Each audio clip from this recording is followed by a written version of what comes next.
রবিবার রাজ্যের বিরোধী দলনেতা শুভেন্দু অধিকারীর বিধানসভার নন্দীগ্রামের গোকুলনগর কৃষি সমবায় সমিতির পরিচালনা কমিটির নির্বাচন হয়। মোট 12টি আসনে তৃণমূল ও বিজেপির মধ্যে হাড্ডাহাড্ডি লড়াই হয়।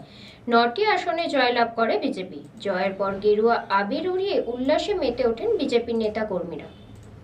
26-এর নির্বাচনের প্রাক মুহূর্তে রাজ্যের অন্যতম বিধানসভা নন্দীগ্রামে শাসক দলকে পরাজিত করে সমবায়ে জয়লাভ করল বিজেপি। রবিবার রাজ্যের বিরোধী দলনেতা শুভেন্দু অধিকারীর বিধানসভা নন্দীগ্রামের গোকুলনগর কৃষি সমবায় সমিতির পরিচালনায় কমিটি নির্বাচন অনুষ্ঠিত হয় কড়া নিরাপত্তার মধ্য দিয়ে। সমবায়ের মোট আসন 12টি। মূলত বিজেপি ও তৃণমূলের মধ্যে হাড্ডাহাড্ডি লড়াই হয়। ফলাফল প্রকাশ হতেই দেখা যায় সমবায়ের 12টি আসনের মধ্যে 9টি আসনে জয়লাভ করে বিজেপি সমর্থিত প্রার্থীরা এবং 3টি আসনে জয়লাভ করে তৃণমূল কংগ্রেসের সমর্থিত প্রার্থীরা। জয়ের পর গেরুয়া আবির উড়িয়ে উল্লাসে মেতে ওঠেন বিজেপি সমর্থিত নেতাকর্মীরা।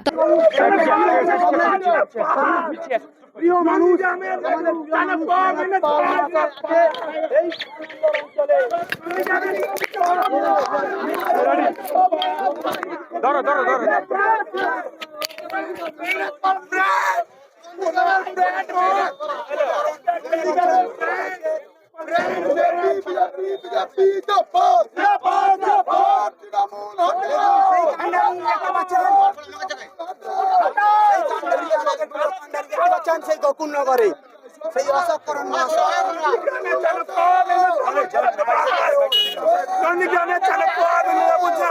তমলুক সাংগঠনিক জেলা বিজেপির সাধারণ সম্পাদক মেঘনাথ পাল জানান, দেখুন, গোকুলনগরে কৃষি সমবায় সমিতি উন্নয়ন লিমিটেডে পরিচালনায় 12টি আসন ছিল। আমরাও 12টি আসনে ভারতীয় জনতা পার্টি দিয়েছিলাম, অপরদিকে তৃণমূল কোনো 12টি আসনে দিয়েছিল।